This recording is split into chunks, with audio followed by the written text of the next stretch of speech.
4 reasons kung bakit kailangan mo ng 3 months na self-healing bago ka ulit pumasok sa isang relasyon.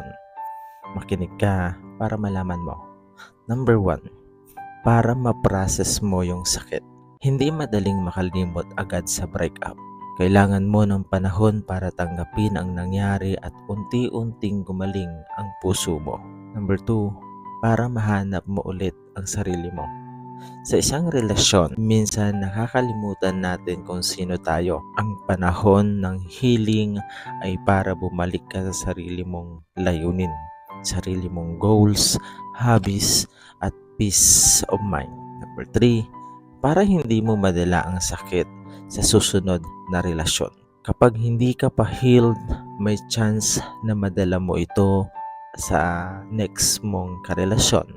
Madala mo ang trauma, insecurities at trust issues sa bagong partner mo at baka magkaroon pa ng malaking problema ito.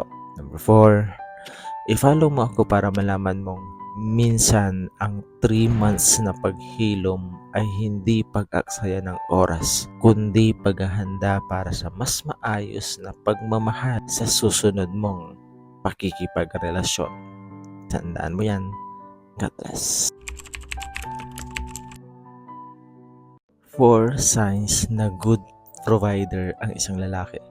Makinig ka para malaman mo. Number 1, responsable siya sa buhay niya. Hindi siya pabaya sa trabaho, sa pera, at sa mga obligasyon niya sa buhay. Alam niyang may mga taong umaasa sa kanya, kaya ginagawa niya ang lahat para maging stable sa buhay. Number 2, iniisip niya ang future niyo. Hindi lang siya nakatuon sa ngayon. May plano siya, may pangarap, at gusto niyang may maayos na direksyon ang buhay niya at ang relasyon ninyo.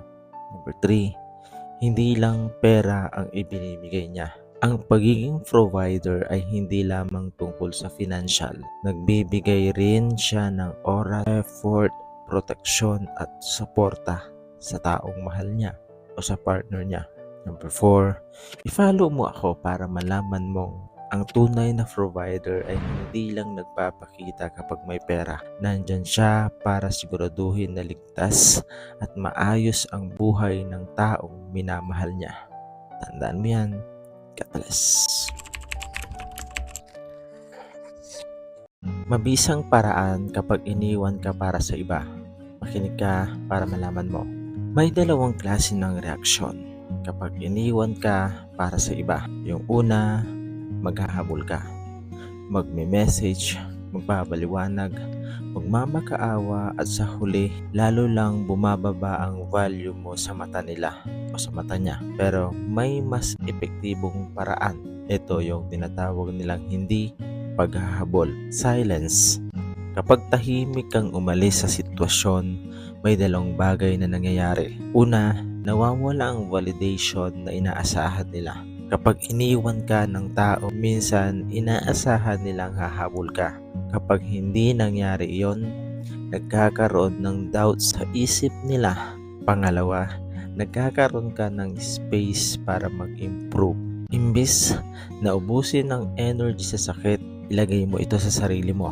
Ayusin mo ang katawan mo, ng pagkatao mo, ayusin mo ang karir mo, ayusin mo ang direksyon mo sa buhay. Tandaan mo na ang pinakamabisang paraan para magsisi ang taong iniwan ka ay hindi ipakita na nasira ka. Bagkus, ipakita na kahit wala siya, tuloy pa rin ang pag-angat mo sa buhay at masaya ka kahit wala siya. Tandaan mo yan. God bless. 5 bagay na ayaw makita ng jowa mo. Makinig ka para malaman mo. Number 1, ayaw niyang pinapahawak mo sa iba ang buhok mo. Magsiselo siya kasi nakikita niyang komportable kang mahawakan ng iba, lalong-lalo na ang iyong buhok. Paano pa kaya sa ibang bahagi ng iyong katawan? Number 2, ayaw niyang siniship ka sa iba tapos kinikilig o ngumingiti ka. Tila bang gustong-gusto mong inaasar ka sa ibang tao samantalang may jowa ka naman na. ipinapakita mong interesado ka pa sa iba. Number 3, ayaw na ayaw niyang nakikipagtitigan ka sa iba. Yung titig na may landi, titig na may gustong sabihin. Number 4, ayaw na ayaw niyang makita kang masaya sa piling ng iba. Sino ba namang jowa ang matutuwa kapag nakikita na unti-unti nang nahuhulog ang loob mo sa iba at nagiging masaya ka na tapos nakakalimutan mo siya. Number 5, i-follow mo ako para malaman mong huwag mo sanang kalimutan ang jowa mong nagmamahal sa'yo ng totoo. Huwag mo sanang kalimutan na may isang taong nagpapasaya sa'yo sa bawat araw porkit may iba nang nagpapasaya sa'yo ng panandalian lamang. Tandaan mo yan. God bless. 4 signs na mababa ang self-worth mo na hindi mo napapansin.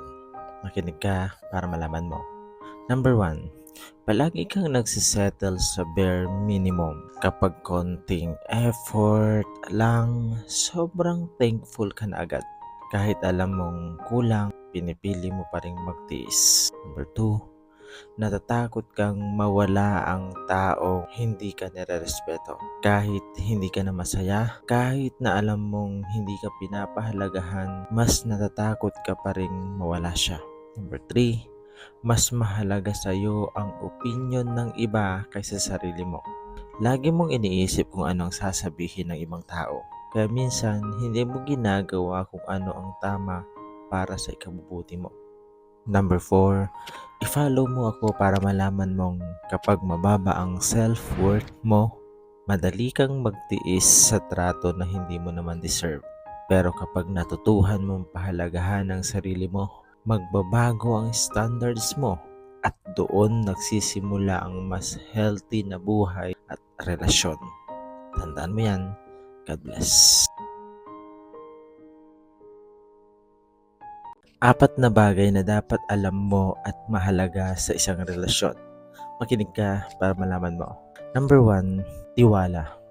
Ang relasyon ay hindi tatagal kung wala ang tiwala. Kailangan maramdaman ninyo pareho na safe at honest kayo sa isa't isa. Number 2, communication. Mahalagang marunong kayong makipag-usap sa isa't isa. Mag-open up at ayusin ang problema bago pa ito lumaki at masira. Number 3, respeto. Walang relasyon ang tatagal kung wala ang respeto. Kailangan kilalanin at pahalagahan ang damdamin at boundaries ng bawat isa. Number 4, i-follow mo ako para malaman mong sa huli, hindi lang pagmamahal ang kailangan, kundi tiwala, komunikasyon, at respeto para maging masaya at matatag ang relasyong iniingatan mo para hindi masira. Tandaan mo yan. God bless. 12 signs na nagsisinungaling ang partner mo. Makinig ka para malaman mo. Number 1, patuloy nilang binabago ang sinasabi nila sa iyo. Iba ang sinasabi nila sa kanilang ikinikilos. Number 2, lagi kanyang iniiwasan, lalo na kapag nagtatanong ka at mabilis na naiiba ang paksa. Number 3, siya ay nagiging mas malihim at ginagawa ang lahat ng kanyang makakaya upang itago ang mga bagay mula sa iyo.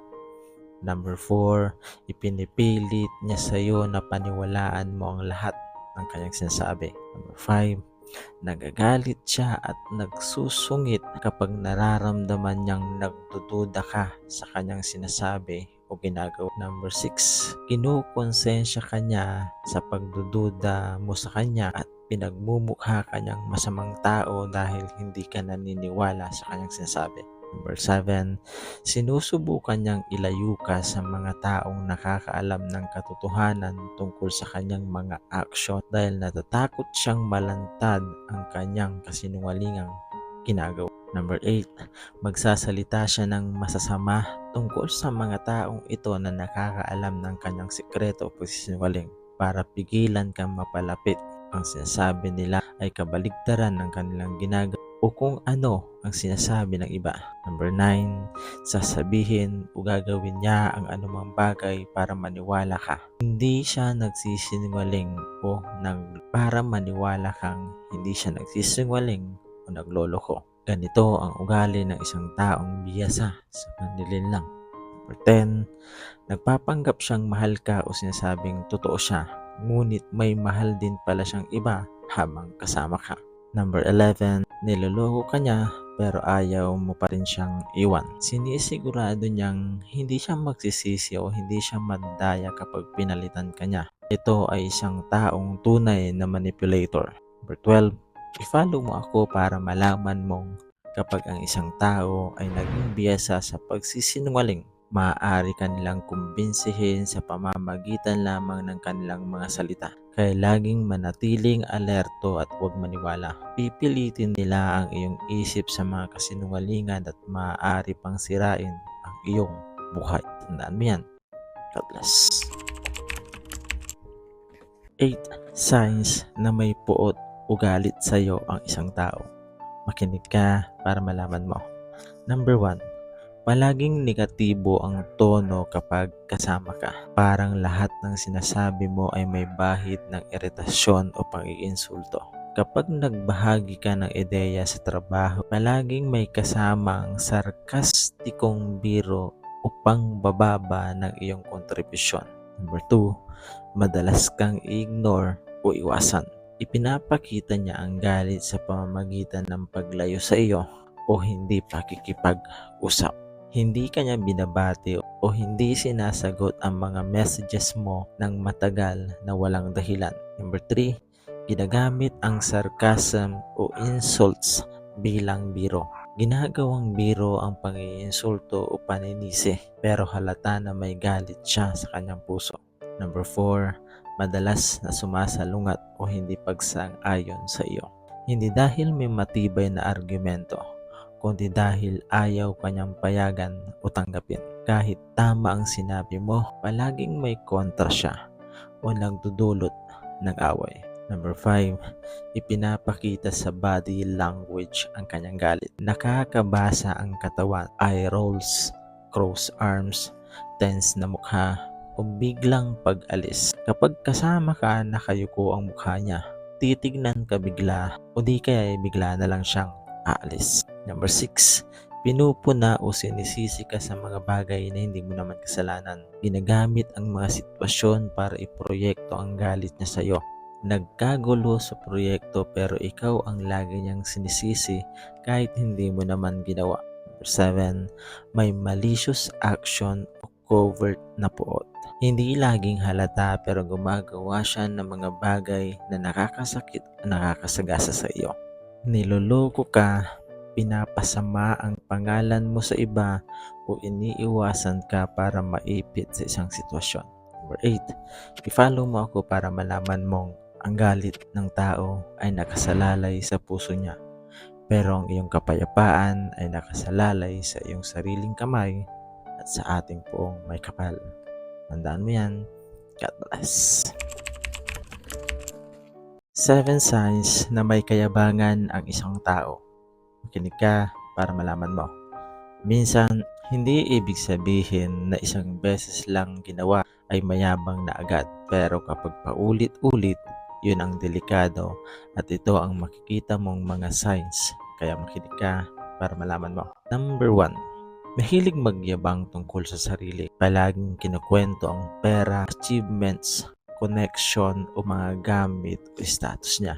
Parang gusto laging mapahanga ang ibang tao. Hindi masama na i-flex ang mga achievements. Hindi naman masama talaga i-flex ang mga achievements. Pero kung alam mo sa puso mo, para na lang pahangain ang iba at hindi na ma-inspire, yun ang mali. Number 2, laging gustong siya ang bida.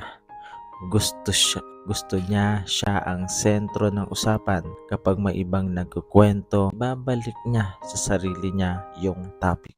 Number 3, minamaliit ang iba. Nang iinsulto o nagbibiro na nakakababa ng iba, ipinaparamdam niya na mas magaling siya kaysa doon sa isa. Number 4, Ayaw tumanggap ng pagkakamali. Hirap na hirap siya mag-sorry, laging may dahilan kung bakit siya ang may kasalanan. Number 5, mahilig magkumpara. Mas magaling ako dyan, mas maganda yung akin. Wala iyan sa ginawa ko. Yan yung mga bagay na madalas mong maririnig mula sa kanya. Number 6, kulang sa pagkikinig. Hindi interesado sa opinyon ng iba. Pinuputol ang nagsasalita. Number 7, i-follow mo ako para malaman mong sana mag-obserba muna bago husgahan at huwag hahayaang maapektuhan ka ng ugali ng iba. Piliin ang mga kausap na may respeto at marunong makinig. Kapag ikaw ang nakakasalamuhan ng ganitong tao, maging mahinahon at huwag makipagsabayan sa pagyayabang. Tandaan, may kaibahan ang confidence sa kayabangan. Ang confidence ay hindi kailangan mang-down ng iba.